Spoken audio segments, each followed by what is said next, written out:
Hey, what's going on, everyone? Back for this NBA slate for tonight. Two-game slate. We have a couple of teams looking to avoid elimination. Both the Sixers and the Jazz are down 3-2 in the series, both as the number one seed. Probably a lot of people did not see this coming, but especially the Sixers. I mean, that 26-point lead that they blew last game, such an embarrassment. Ben Simmons continues to break free throws. But we go ahead and get right into the picks. So, as always, appreciate if you guys hit the like button if you enjoy, subscribe if you haven't already.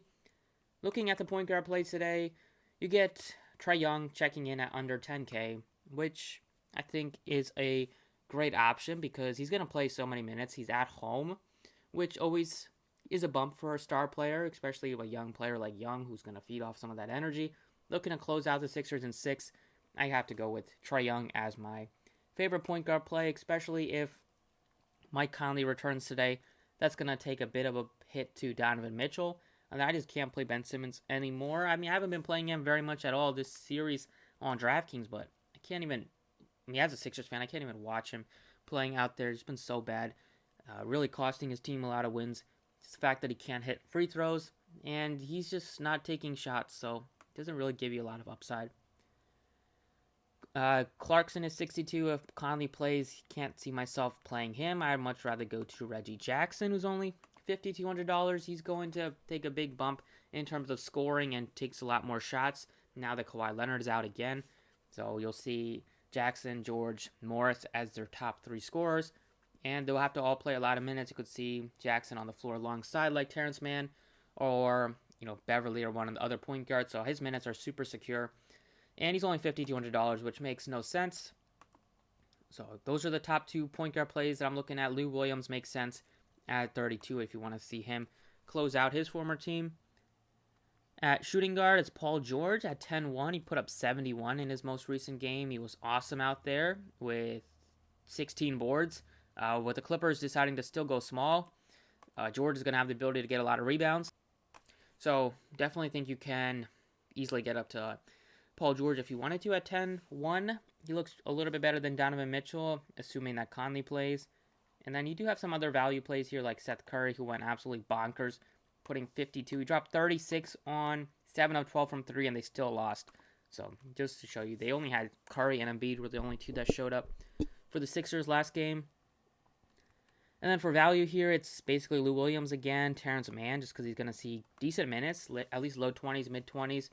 And he's a guy that at only $3,200 can easily hit value. Small forward, I would see myself going to like Morris at only 51. He's probably one of my favorites. Bogdanovich and Ingles are there as well, depending on the status of Mike Conley. And then for value, you can maybe look to Kevin Huerter, maybe look to Thibault at 3K or Kennard at 3,000. But I'm going to go with Morris again at 51. He's just really affordable, easy to get to him at that price tag. Over at power forward, I love the price tag on John Collins. He's been awesome in terms of getting rebounds, scoring, hitting some threes, getting you big-time dunks, which just swing the momentum. $6,300, I like to get to him over a guy like Clint Capella at 67 just because he's having to deal with Embiid. Going to maybe get into foul trouble. Collins has shown a little bit more upside, a little bit more ceiling, and he's about $400 cheaper, so save some money there as well. Gallinari, Batum, other two guys that look appealing at power forward. At center, it's basically Embiid. I think he's going to show up tonight like he has this entire series, except for that game against Atlanta where he shot 4 of 20. But even on a bad knee, he's still showing up, getting you a lot of rebounds, getting you some blocks and steals. He's going to be out there for probably 40 minutes tonight in a must-win. Could see him easily getting over 60, maybe even 70. He's going to have to do everything again if Simmons and Tobias don't show up again. And then the last guy I'm going to plug in is Terrence Mann, just because he's only $3,200. Allow you to pay up for maybe a couple of other guys that are like in the mid 4K range. And I think I'd rather go to him over Kennard just because he seems to have like a little bit more ceiling. Kennard, if he's not hitting shots, not going to do much, but Mann can maybe get you some defensive stats, maybe get you some rebounds there, and he's been playing pretty well given the minutes that he has played. He was big in that Dallas series in those couple of games at the end. And I think he can have a good game again tonight at only $3,200. So these 6 look great. The Clippers, once again, just because they're not priced appropriately, you still get Jackson, Morris, Mann, Batum, very cheap. You can easily get up to Paul George if you wanted to. And then the Hawks, I like Young and Collins. Sixers side is basically Embiid and Seth Curry as the main guys to consider. I don't see myself going Simmons. I don't see myself going Tobias either. So that's pretty much it for the DraftKings side, and the Jazz side is kind of up in the air right now until we know the status of Conley. If Conley's out again, then Ingles looks viable, Bogdanovich looks viable. But if Conley plays, that's going to take a bit of a hit to those guys. But that is it for DraftKings. Let's talk about FanDuel. All right, over on FanDuel, point guard plays, you have Trae Young at 10-3. Simmons is only $7,800, and then you can go all the way down to Reggie Jackson and Clarkson.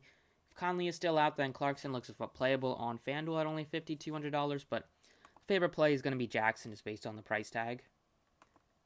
At shooting guard, Paul George is up to 10-6. He's $1,200 more expensive than Mitchell. I think you could save some money and go Mitchell. If there is no Conley, if Conley plays, then I think George just gives you a bit of a higher floor. And then for the second play is like Curry, $6,200. But Bogdanovich is only $58. He's really affordable.